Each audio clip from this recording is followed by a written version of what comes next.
നമസ്തേ പ്രിയമുള്ള പ്രേക്ഷകരെ, നാം ഇവിടെ ചർച്ച ചെയ്യുന്നു ശ്രീ മേൽപ്പത്തൂർ നാരായണ ഭട്ട പാദനാൽ വിരചിതമായ ശ്രീമൻ നാരായണീയത്തിലെ അജാമിലോപാഖ്യാനം എന്ന 22ാമത്തെ ദശകത്തിലെ 4ാമത്തെ ശ്ലോകം. പ്രിയമുള്ള പ്രേക്ഷകർ, ശ്ലോകം ശ്രദ്ധിക്കുക.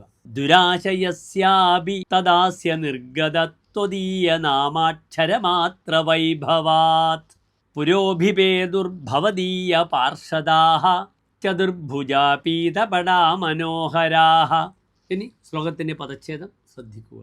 ദുരാശയസ്യ അഭി തദാസ്യ നിർഗത ത്വദീയ നാമാക്ഷരമാത്ര വൈഭവാത് പുരഃ അഭിപേതുഃ ഭവദീയ പാർഷദാഃ ചതുർമുഖാഃ പീതപടാഃ മനോരമാഃ.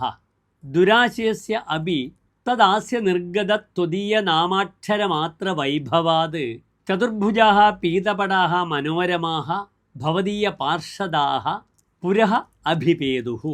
ഇനി ശ്ലോകത്തിൻ്റെ സാരാംശം ശ്രദ്ധിക്കുക.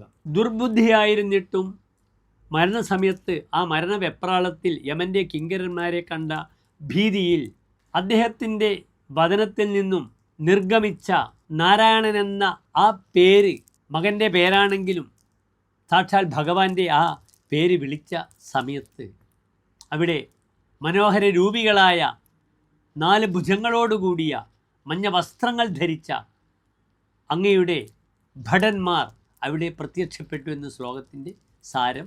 നമസ്തേ.